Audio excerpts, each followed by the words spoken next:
Most people view cybersecurity as a cost center. If it don't make dollars, it don't make sense. And so sometimes security has to take the back seat to profit. Hello, everyone, and welcome to the CyberWire's Hacking Humans podcast, where each week we look behind the social engineering scams, the phishing schemes, and the criminal exploits that are making headlines and taking a heavy toll on organizations around the world. I'm Dave Bittner from the CyberWire, and joining me is Joe Kerrigan from the Johns Hopkins University Information Security Institute. Hello, Joe. Hi, Dave. We've got some good stories to share this week, and later in the show, my conversation with Marcus Carey. He's an enterprise architect at ReliaQuest, and he's also author of the book Tribe of Hackers. He's wondering if we might be living in a cybersecurity groundhog day. Stay tuned for that, but first, a word from our sponsors, Know Before. Have you ever been to security training? We have. What's it been like for you? If you're like us, ladies and gentlemen, it's the annual compliance drill, a few hours of PowerPoint in the staff break room. Refreshments in the form of sugary donuts and tepid coffee are sometimes provided, but a little bit of your soul seems to die every time the trainer says, "Next slide." Well, okay, we exaggerate, but you know what we mean. Stay with us, and in a few minutes we'll hear from our sponsors at Know Before, who have a different way of training.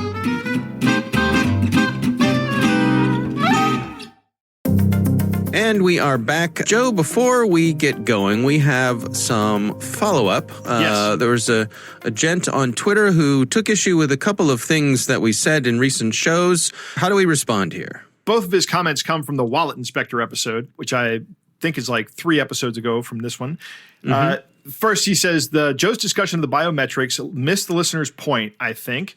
Fingerprint U2F is a similar use case to phone unlocking. It unlocks a key used for authentication. No biometric data leaves the device.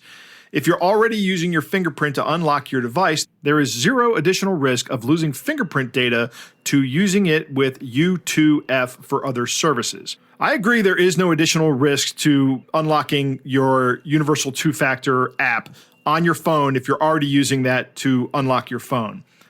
With your fingerprint, rather. I should make clear about that. And I think I said that in the discussion of this, that I'm okay with this use case of unlocking your phone with your fingerprint, because that is not actually sending the information across any internet. It's all local and it's happening right there. But my point is still that biometric data cannot be changed. Like a public-private key pair can, a password, or even a hardware token. If my hardware token were somehow compromised through some unforeseen risk, then I could dispose of it and get a new one and be fine. I think that problem of immutability disqualifies biometrics as a whole as a good second factor. Additionally, if you're unlocking your phone or unlocking your universal two-factor app with your fingerprint, the universal two-factor is still the second factor authentication, not your fingerprint. You're not actually, all you're doing is using your fingerprint to unlock it. And in fact, on my YubiKey, it doesn't use a fingerprint. I tested this before we went. I used a finger I never use, and my YubiKey just worked fine. It's not looking for a fingerprint, it's just looking for a touch. Oh, interesting. Yeah. So I don't know if that's related to what Jim is saying here, but I still think that by and large, biometrics are not a good multi-factor answer. I suppose the nuance that you're pointing out here, I don't know that there's at its core a disagreement between you and Jim. It's that if you're unlocking your phone with your fingerprint, that's fine because your fingerprint's not being captured. It's just being used as the thing that unlocks the phone. It's not being sent anywhere, right? Where it could be released or breached. Intercepted, right. It couldn't be used in some kind of like pass the hash attack or anything like that. Okay. In the original listener's question, he was talking about using it to move across networks. And I don't know how you do that use that as a multi-factor without passing some data, unless you're, again, using it to unlock a universal two-factor authentication on your phone, which I'm okay with that use case. But by and large, I'm not a big fan of biometrics. Okay. What else did Jim have to say for us? Jim also said your report on the Bitcoin QR scam misunderstood what it's doing. And that is correct. We talked about possibly uploading your keys to this scam. This scam is way simpler than this. And Jim, we have to issue a correction here. Thank you for pointing this out. What's going on is when you put your public key into the QR code generator, it generates a QR code for their Bitcoin address. So let's say, Dave, I wanted to send you a Bitcoin, right? Because I like you a lot and I want to give you like $8,000 right now. Okay. So I say, Dave, do you have a QR code for your Bitcoin address? and you say, yes, I do. I went to this handy dandy website and they turned my Bitcoin address, or I used this app and they turned my Bitcoin address into an easy to read QR code. And I send the Bitcoin to that Bitcoin address. It doesn't send the Bitcoin to you. It just sends it to the attackers, because there is very little discernible difference for humans between one QR code and the next. Right. So you can't look at a QR code and go, oh, this means that, right? Yeah. So that's how this is working. So thank you, Jim, for pointing that out. That's a correction we needed to issue. Right. We were overthinking it. Yeah, we were. It's really, really simple. Yeah. Again, thanks, Jim, for pointing that out. We want to get it right, and when we come up short, we appreciate folks letting us know so we can try to get the good information out there. So thanks to him. So far, we have not made a mistake that has not been corrected by a listener, to my knowledge. We can count on our listeners to let us know when we make errors. That's for sure. But I actually do appreciate it. Thank you very much, Jim. Yeah. Well, let's move on to our stories. Joe, why don't you kick things off for us this week? Dave, today I have the tale of two phishing campaigns. The first one comes from Votiro, and they have a great story about a well-crafted phishing campaign that is spoofing UPS, FedEx, and DHL email addresses. So these are the three major carriers. When you think of a carrier, a package delivering system, these are the guys you think of. What these malicious actors are doing is they're actually sending emails and they're spoofing the email address, which is something you can do in email, particularly if you are in control of the mail server. Now, a lot of times we see phishing campaigns that come in looking like, FedEx don't respond at gmail.com, right? Google does a really good job of securing the Gmail servers, so you cannot spoof an email address. I don't know. I may have told this story at one point in time, but a friend of mine who was working at a company that I later went to sent me an email, and he was able to, in his settings on his email client, was able to make it look like it came from, I think it was queso grande at whitehouse.gov or something like that, which is Spanish for big cheese, right? The only thing that happened to him was he got a phone call from the system administrator going, hey, somebody down there is spoofing email addresses out of your area. And he goes, well, I'll have to stop that person from doing that. And that was the end of it. But I mean, this was back in the 90s. You could, in your email client, just go ahead and set a different reply to address, and it would look like that's who sent it. I don't know how hard that is to do now, but it's really almost impossible to do it without breaking into the systems with any of these web clients. But if you own a mail server, you can set these settings however you please. So these messages all look like invoices, and they say view and pay your invoices, and they have pictures of the email in the article.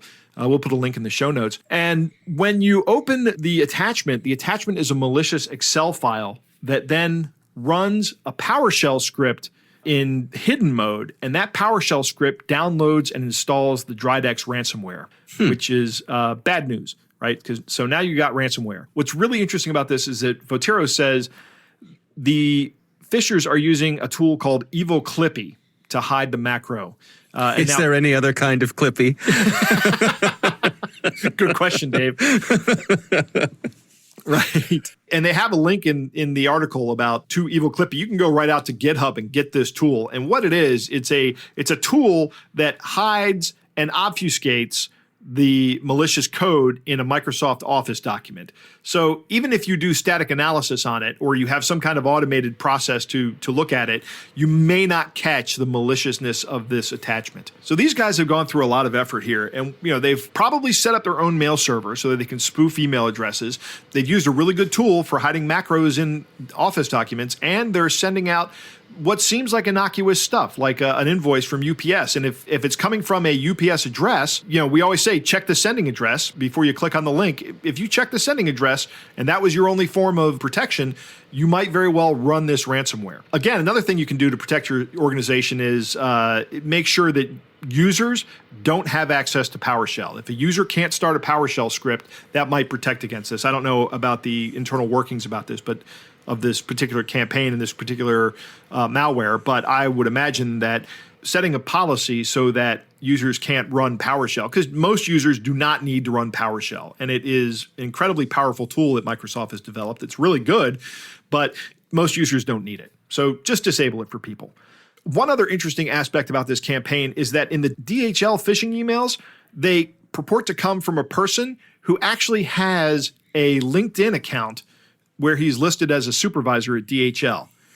And they don't know if this is actually a LinkedIn account set up by the attackers or not, or if the attackers just went out and searched LinkedIn for a supervisor name and took this guy's name. There's no way to know that. But it's interesting that they at least did the research to find somebody who worked at DHL or went so far as to go ahead and set up a LinkedIn account for it. So that's the first story. My second story comes from Zelchka Zort over at HelpNet Security. And she has a story about a very widespread phishing campaign targeting financial organizations. And the email purports to come from FINRA, which is a non-governmental agency here in the U.S. for regulating financial institutions.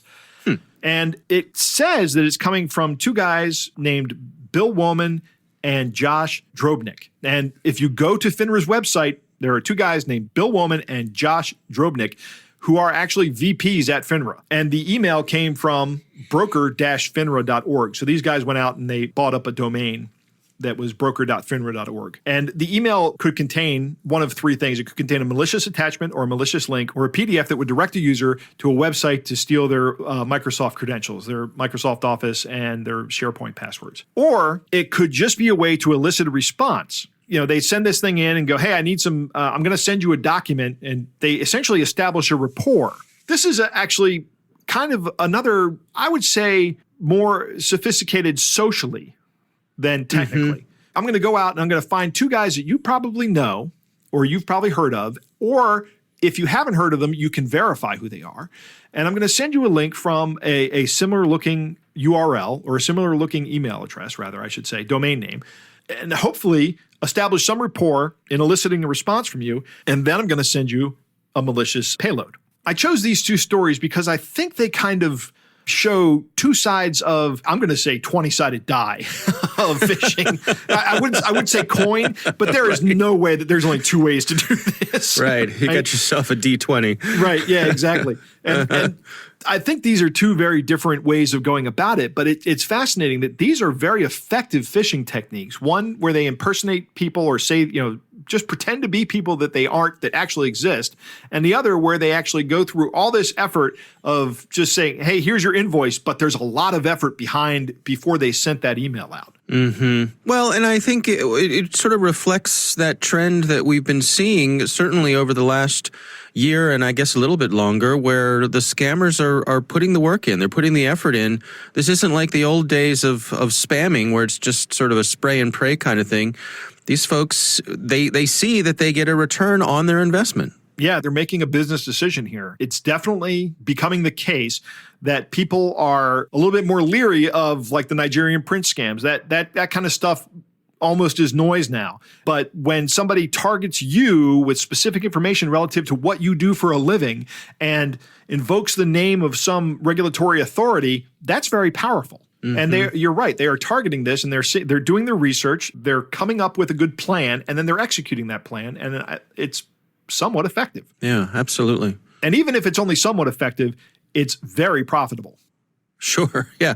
Well, and that's another thing we see is how much these folks, they iterate and they A/B test and they see what works and they see what doesn't. So these campaigns have evolved and become highly efficient. Yep. All right. Well, we're running a little bit long this week because of our feedback, so I'm going to hold my story for next week, and it's time to move on to our catch of the day.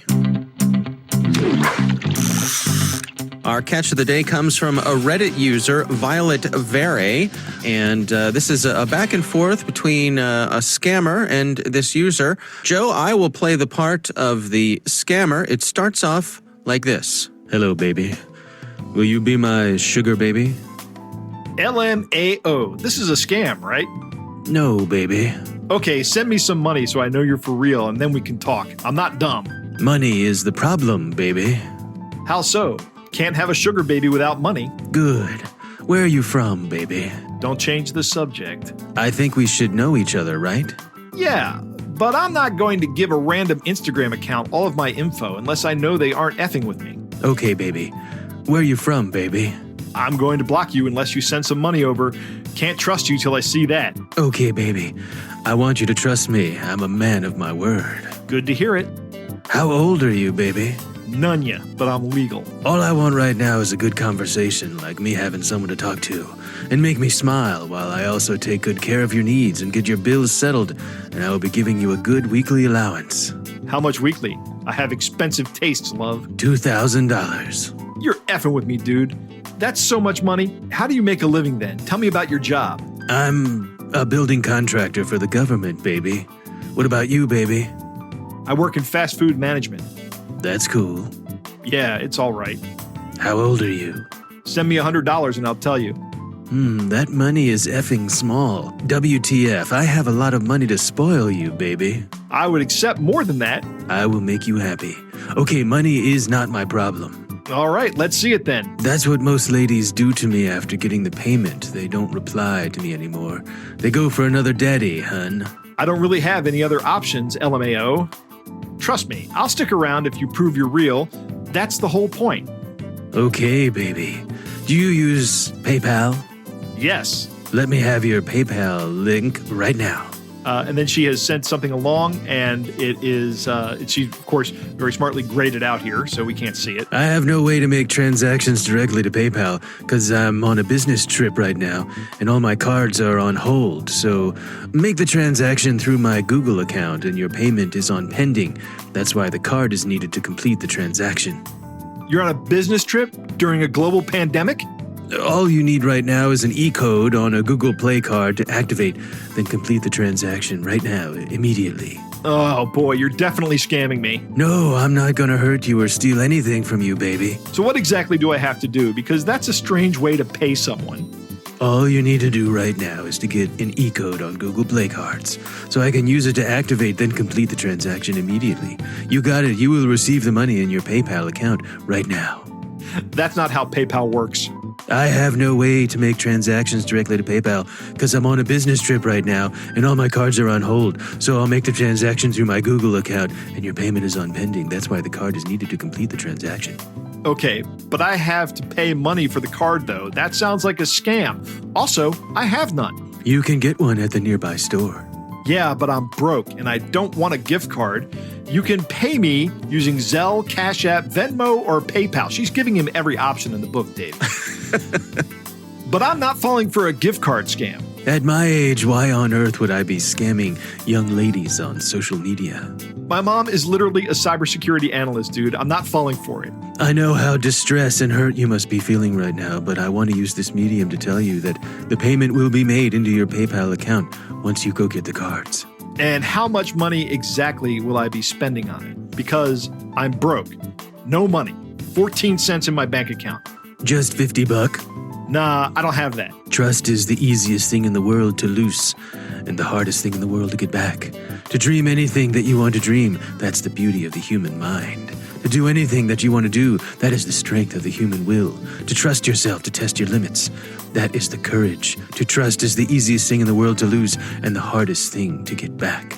That is the courage to succeed. Where did he get that? Did he just copy and paste that from some motivational speech? I have no idea. I suppose I must have. I love her response, though. Are you on drugs? I'm going to bet that guy on your profile isn't even you. So have you got a Google Play card right there with you? Because that's what will be used to complete the transaction to your PayPal account.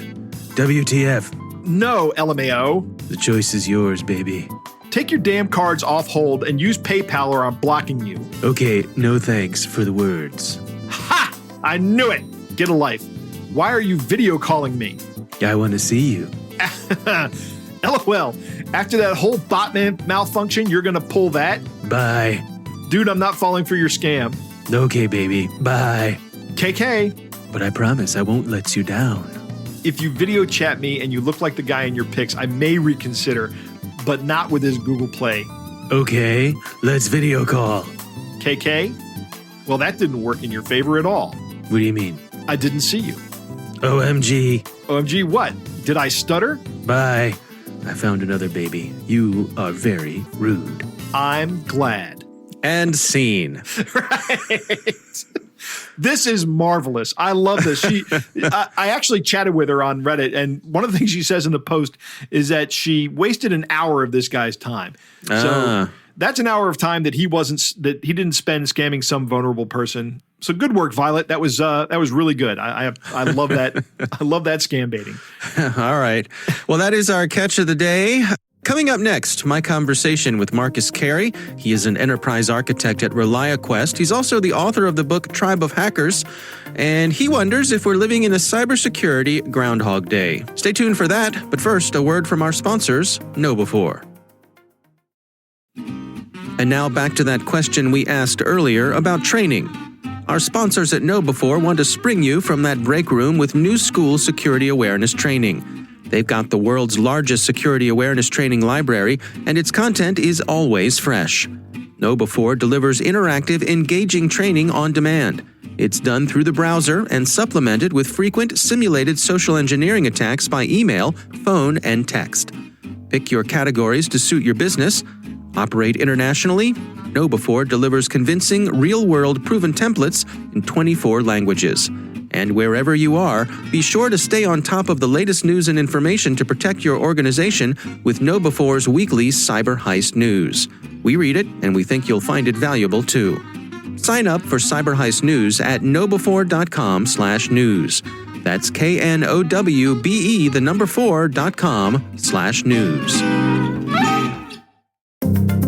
And we're back. Joe, I recently had the pleasure of speaking with Marcus Carey. He is a well-known individual in the cybersecurity world. He is an enterprise architect at ReliaQuest, but I suppose most people in cybersecurity know him.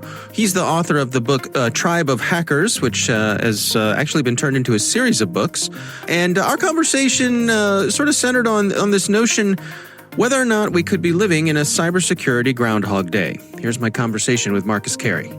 I think we found ourselves in cybersecurity pretty much the same place we were probably 15 to 20 years ago. There's a lot of things that we know how to fix, but it seems like the businesses are moving so fast that we can't implement many of the things that we like to implement. So it's like every day you're a firefighter and you have to come in and solve the fires. So I think we're pretty much in the same position that we have been for a while, where we know what we need to do, but we don't have the resources or time to do all the right things. And what do you think is keeping us from doing the right things? Is it as simple to say that it's time and money? Yeah, I think definitely time and money is a big thing. I think time is mostly the thing because you have developers and businesses moving at such a fast pace that it's kind of hard to get ahead of that curve.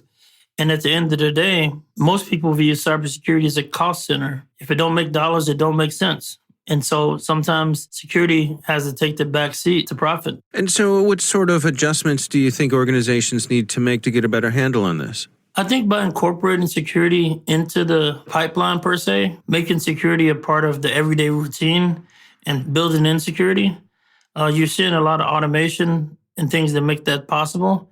So I think that we're headed in the right direction. And with this automated build processes, you're going to see people be able to lock down networks a lot better. I'm curious about this notion of breach fatigue. As you mentioned, there can be this coming in and to fight fires every day. And I suppose that leads to a feeling of kind of helplessness. Like this is the mode we're in and this is how we have to keep doing things. Yeah, I think that breach fatigue and fatigue in general in cybersecurity is a real thing. But I kind of look at it like that we just need to get better at doing our job and installing processes that are going to make us better at doing it. I think that sometimes in life in general, if you fail or you're not doing good at something, you tend to take it personal. But I believe that what you have to do is you have to separate the results sometimes from what you're doing because you end up taking things personally. And so sometimes the best we got is all that we can do. And so I would just remember that long run. But the best thing you can do, in my opinion, is to put good processes in place. And if you follow those processes, I think you'll be a lot better off. Because if you fail, at least you followed that process.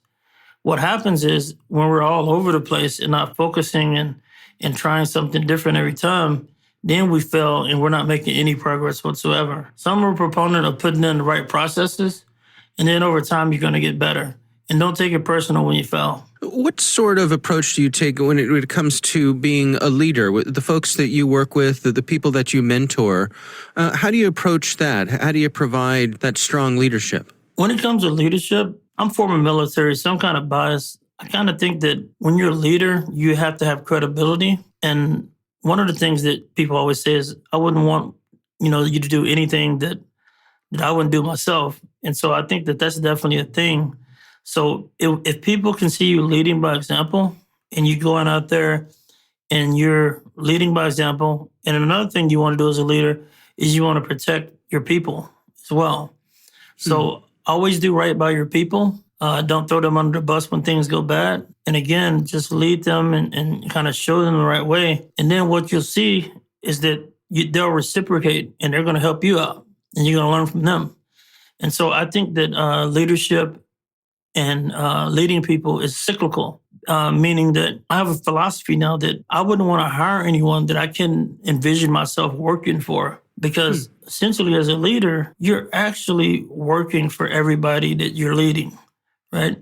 And so that's kind of like my philosophy is like, I want to help people and I want to turn them into great leaders so they can help one day lead me. I know that one thing that you're passionate about is kind of demystifying security and making it accessible to everyone.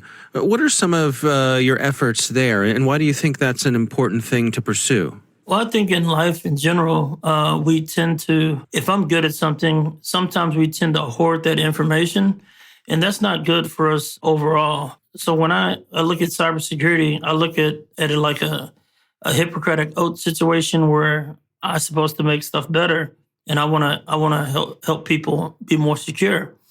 And the best way we can do that is to make more doctors, and so I think that in some countries, education's free, because they want to promote more scientists and more engineers and more doctors and stuff.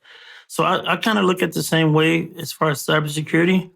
But the cool thing about cybersecurity, you don't have to get a 4-year or 6-year or 8-year degree. I think many people, if we make it accessible, we're going to get a lot more people that can come in and do really good work in cybersecurity and learn on the job. And that's why I believe we have to give as many people opportunities as we can so they can come in and make a dent in the universe, so to say.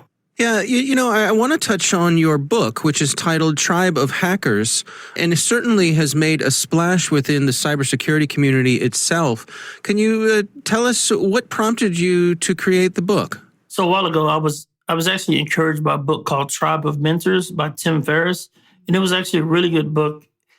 Tim Ferriss, he has a popular podcast where he talks to a lot of celebrities and people. Many of these people are their friends. Well, in cybersecurity over the years, I have a lot of good friends, and I thought that it would be a great opportunity for people that don't know some of the people that I know, a chance to understand where they came from and some of the challenges that they faced. Some of these people are giants in our industry.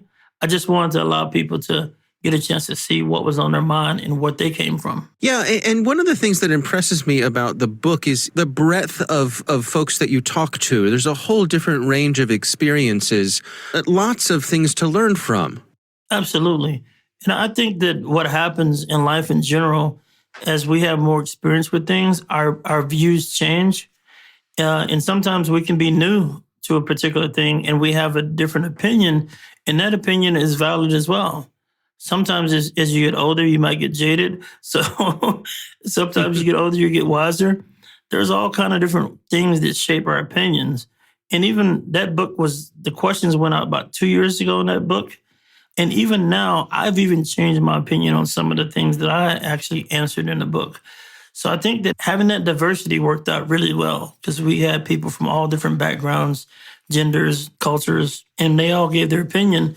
And it was great because it's an evergreen book. People can pick that book up 10 years from now and learn from it. What were some of the key takeaways for you? Were there any things in there that surprised you or changed your view on things? Well, I think that what really surprised me was the aftershock of the book. I would say in cybersecurity, we're really secretive. Back in the day, I used to work at NSA, and we're definitely super secretive from there. But I think that a lot of that culture carries over to the cybersecurity community. It's refreshing to see people open up more and get out there more. I think that the book was definitely a catalyst in the community itself to share more and to come together more as a community. Yeah, I absolutely agree with you. I think you tapped into a hunger that was there, that people really wanted to have more opportunities to build that community. And in a way, Tribe of Hackers, your book provided that for them. Yeah, I'm really humbled by it. It's one of those situations where it was the right place and something we needed in the community. What is your advice for professionals out there who are looking to do a better job of securing their organization? Do you have any basic tips for them? The big thing is that you're not alone in what you're going through, and don't be embarrassed if you're struggling to secure your organization. Reach out to people, and there's plenty of people that can share similar stories that you're going through.